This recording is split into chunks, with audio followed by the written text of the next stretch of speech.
Oke, baiklah, di sini saya akan jelaskan bagi teman-teman yang baru melihat channel ini, kalau seandainya channel kita tembus di 5.000 subscriber, saya akan memberikan giveaway, oke, sebesar 1 juta rupiah kepada subscriber channel ini tentunya, dan teman-teman juga yang bermasalah sama pinjaman online, oke. Jadi yang baru melihat channel ini, silakan teman-teman subscribe dulu dan like-nya. Siapa tahu ini bisa menjadi manfaat dan juga berkah untuk kita bersama-sama. Amin amin ya rabbal alamin.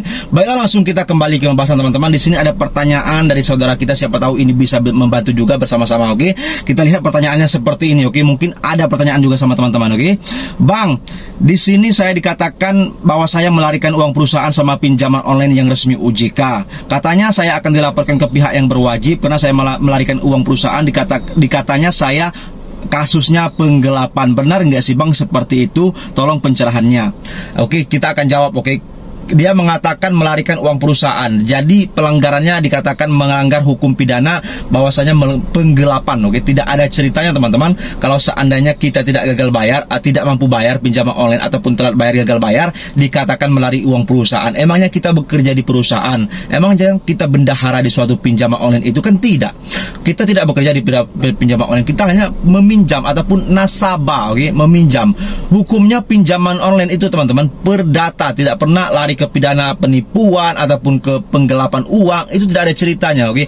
Kalau seandainya terjadi hal-hal seperti itu hanyalah gertakan saja dari pinjolnya supaya Anda cepat membayar dan juga tidak apa namanya tuh berlarut-larut, oke, supaya Anda bisa saja menggali lubang ke sini, gali lubang ke sini untuk bayar pinjol yang mereka tidak peduli. Anda mau ngapain juga tidak peduli. Dan kalau seandainya ada kata-kata seperti ini, melarikan uang perusahaan mana yang kita larikan, oke? Kita meminjam. Kasus pinjaman online kalau kita belum mampu ya kita minta kerenggangan waktu, siapa tahu nanti kedepannya ada rezeki kita lunaskan atau kita cicilkan.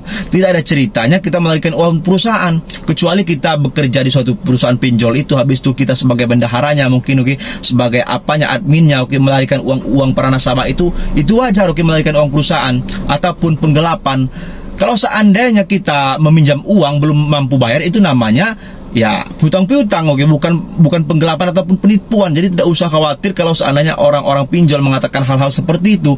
Mereka hanya menakut-nakuti Anda saja, dan mereka tidak mau hutang mereka tidak dibayar, oke, seperti itu, oke. Namanya juga usaha dari pinjol, yang dari DC pinjolnya, oke. Cara menagihnya seperti itu.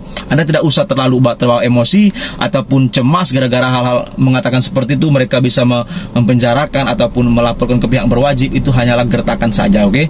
Jadi tenangkan saja pikiran Anda, fokus saja pekerjaan hari ini. Siapa tahu kedepannya ada rezeki lebih ataupun sampingan-sampingan kedepannya yang bisa mendapatkan income lagi, oke, tambahan, dan bisa mencicilkan pinjol-pinjol Anda saat ini dan bisa keluar dari jalan pinjol, oke. Jadi saya katakan kalau seandainya hutang pinjol Anda teman-teman semuanya sudah lunas, sudah beres, jangan Anda minjol lagi, oke. Selesai urusan, oke. Selesai saja urusan pinjol Anda kalau memang sudah mampu. Kalau seandainya memang belum mampu, bagaimana? Silakan Anda galbaikan saja dahulu, jangan paksakan, jangan dipaksa untuk membayar pinjol dengan melakukan tindakan-tindakan yang tidak bagus, oke. Jadi saya kira itu teman-teman, oke. Kurang lebihnya juga sama. Terima kasih.